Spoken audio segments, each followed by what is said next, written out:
Bitcoin's a crashing. Wall Street doesn't give a shit.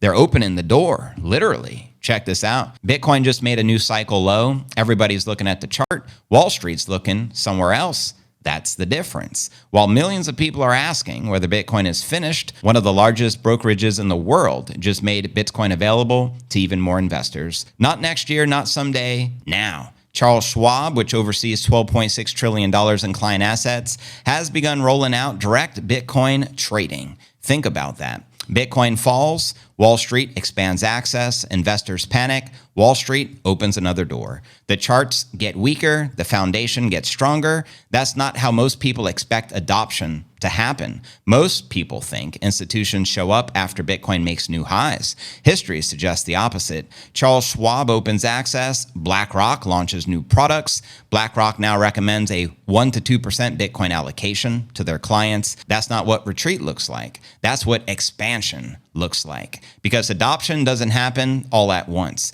It happens one platform at a time, one brokerage at a time, one retirement account at a time, one investor at a time. That's how every major financial shift has always happened, slowly, then suddenly. First, access expands, then awareness, then participation. Only later does the price reflect what changed. And by the time everyone notices, the infrastructure has already been built, because institutions don't measure success by next week. They measure it by the next decade. That's why they're focused on infrastructure. Not headlines, not fear, not panic. Infrastructure. Every new brokerage, every new ETF, every new allocation makes Bitcoin easier to access, easier to buy, and harder to ignore. And once those doors open, they rarely close again. That's why today's story isn't really about Bitcoin falling. It's about Bitcoin becoming easier to buy while almost nobody notices. The chart is grabbing all the attention. The infrastructure is quietly moving forward, and most people believe price creates adoption. But Bitcoin keeps showing the opposite. Adoption creates the conditions for future demand. Every new door creates millions of potential buyers, not because they'll all buy today, because now they can. That's how adoption happens. Not with one giant event, but one door after another, until suddenly millions of people have access they didn't have before. Maybe that's what the market is missing, because markets don't reward the people who notice adoption last. They reward the people who notice it first, before the headlines, before the excitement, and before the crowd. That's why today's chart might be telling one story while Wall Street is quietly telling another. One story is about panic, the other is about progress. Eventually, progress catches up to the Bitcoin price, because by the time everyone agrees Bitcoin belongs, the doors will already be open, the products will already exist, the infrastructure will already be built. And by the time the crowd finally notices, the opportunity won't look like opportunity anymore. Don't believe me? Believe them. Check this out. $12.6 trillion Charles Schwab begins Bitcoin trading rollout. They officially begun rolling out spot Bitcoin trading to eligible retail clients. They currently oversee $12.6 trillion in client assets, making it one of the largest brokerages to offer direct Bitcoin trading. Millions of investors can now buy Bitcoin alongside stocks, ETFs, and retirement accounts without using a crypto-native exchange. Bitcoin is moving deeper into mainstream finance, becoming another portfolio allocation inside traditional brokerage accounts, rather than a separate asset held on specialist platforms. The rollout actually officially began yesterday for an initial group of retail clients and is expected to expand over time, creating another major distribution channel for Bitcoin following the launch of spot Bitcoin ETFs. And it doesn't stop there. Also, the largest asset manager in the world, BlackRock, is now recommending 1 to 2% portfolio allocation into Bitcoin. Quoting them here, a modest allocation could potentially have an impact on portfolio returns without dominating day-to-day risk. 1 to 2% doesn't sound like a lot, but when a company has access to $14 trillion in assets under management, that's kind of a big deal. And also, same concept with the major pools of capital, which Bitcoin is tapping into right now, such as digital credit, $100+ trillion network. If we just get 1 to 2%, that's a massive milestone. And that's really all we need. Small percentages from these large pools of capital to start flooding into Bitcoin. But before that capital can begin flooding into Bitcoin, it's very critical we get this Clarity Act passed. And right now there's a date scheduled about a month from now in July for them to vote on the Clarity Act. And if this passes and it gets the signature of Trump, it's signed into law, game on. That's when things will get exciting, in my humble opinion. Now, nothing new under the sun. Bitcoin has died how many times now? Back in 2010, we crashed to a 10-cent price. In 2011, we crashed to $1. In 2013, we crashed to $50. In 2015, Bitcoin crashed to $200. In 2018, we crashed to $3,000. In 2022, we crashed to $15,000. In 2024, we crashed to $39,000. Last year in 2025, we crashed to $74,000. And this year, we crashed to $59,000. In fact, right now, it's actually 58 is the exact bottom. So Bitcoin has literally died 446 times. Have we learned something? Is Bitcoin really dead? I think not. So to say Bitcoin is dead just shows how ignorant a lot of people can be that truly don't understand Bitcoin. We're still at roughly a 50 to 55% correction from the top. Previous cycles, we've seen corrections 70 or as high as 80%. So this is nothing new. Bitcoin shall survive the crash, shake out the weak hands and the cabbage port noise, and before you know it, we'll return to price discovery. But you let me know how low you think the Bitcoin price will go. Do you think the bottom is in at 58 G's, which we just tapped, or do you think we're likely to go lower? Holla at your boy. Now, billionaire Grant Cardone says he'll still keep buying Bitcoin aggressively, and every dip has been around for 15 years. Actually, it's been around for 17 years, broski. It's not going to zero. The bottom is not going to fall out. Brand new clip from Grant Cardone. It could go to zero. Still have my real estate. So I just walked through these worst case scenarios because we're 2 years into a bear market right now. I believe we're 2 years. So let's say we go another 2 years. I don't know. I mean, is it going to break the whatever the 15 or 16 years it's been around or whatever the period of time is? Is it going to suddenly just the bottom is going to fall out of it and nobody wants it? I don't believe that. Well, there you go, yo. The sky is falling. We're all doomed. Bitcoin's going to zero. Or it's going to $1 million. If you were to bet on one of those scenarios, let's say you're Elon, you have infinite money. What would you put your bet on? Bitcoin going to zero or Bitcoin going to $1 million? Let me know. In my mind, Bitcoin has a higher probability of hitting $1 million per coin or even 10 million per coin versus ever going to zero, because there is a difference between Bitcoin and BitConnect.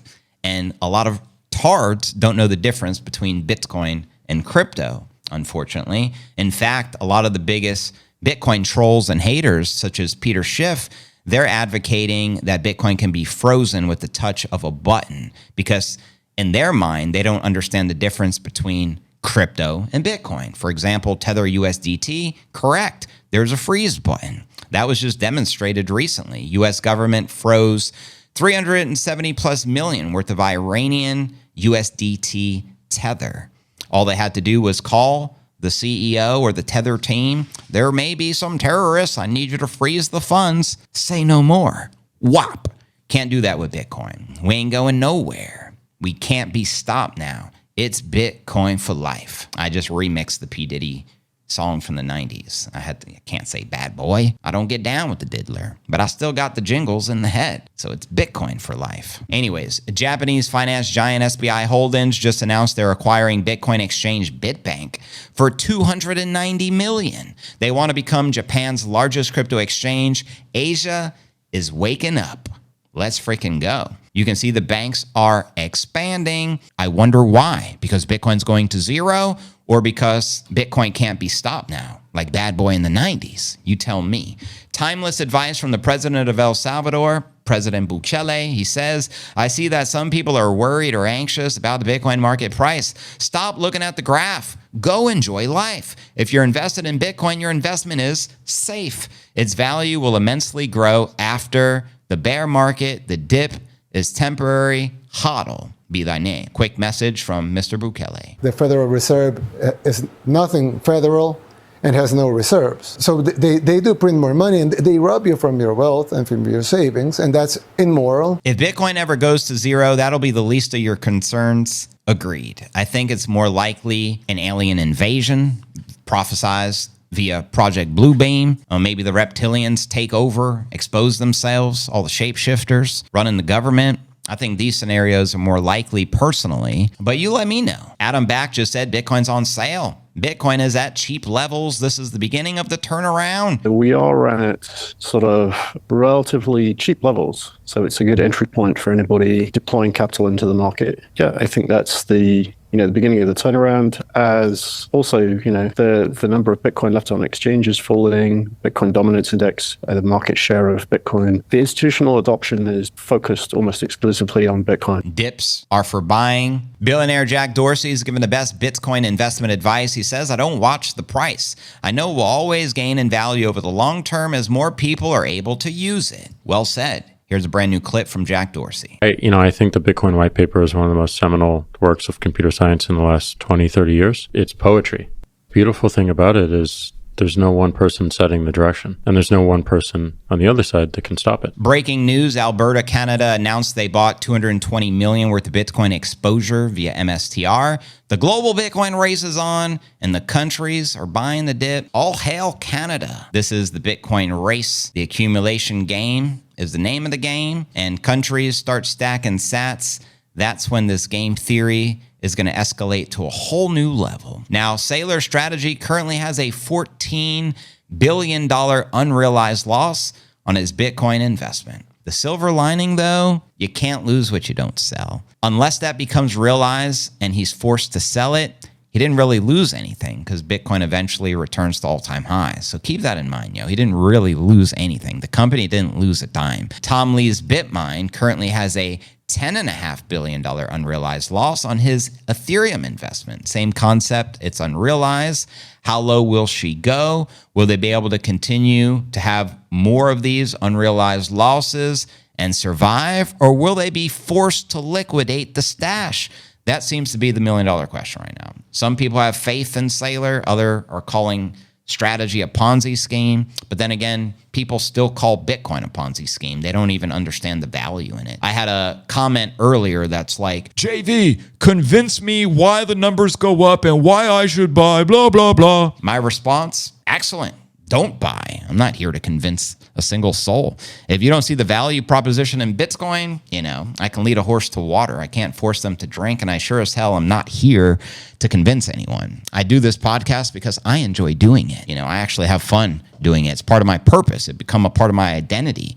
Doing a podcast to me is like brushing my teeth. I've been doing one every single day for the past 8 years. Just like working out, I don't miss a day. I don't miss a podcast. I don't miss working out. It's a part of my identity. It's a part of who I am. I do it unconsciously. I never wake up and say, should I do a show today? Should I convince people to buy Bitcoin? No, I just love what I do, and I like orange pilling the masses, but I'm not here to convince anybody. In fact, I'll convince you why you shouldn't buy Bitcoin, especially if you're going to come with that energy, because then you come back around, JV told me to buy. He said the bottom was in. We went lower. Now my wife wants a divorce. It's all JV's fault because I have to blame other people for my shortcomings. That's how I translate it. Anyways, record 10.83 million. Bitcoin is now underwater. Bitcoin has moved into unrealized losses after Bitcoin fell below 59. Meanwhile, long-term holders now own a record 14.8 million BTC, with 5.5 million Bitcoin currently underwater, suggesting retail capitulation, while long-term investors continue accumulating. This chart speaks volumes.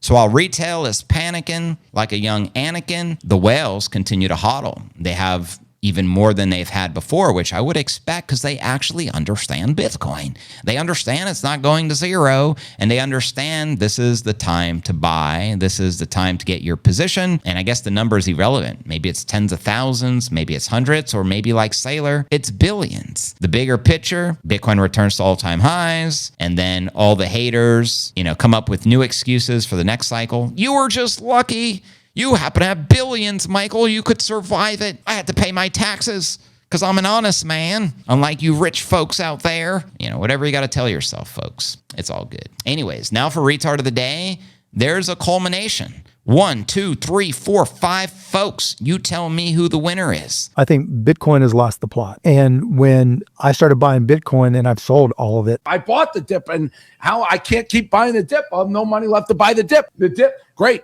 What do I buy the dip? Well, what am I going to pay for the dip? If I keep buying the dip, it keeps dipping. You got no money to buy the dip. You're out of dip. This is the most bearish thing.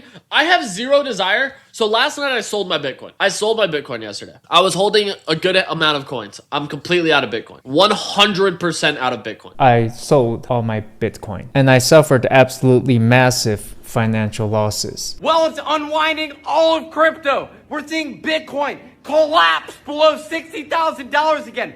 The fact that Michael Saylor is allowed to walk around free right now is absolutely criminal. Somebody needs to arrest him.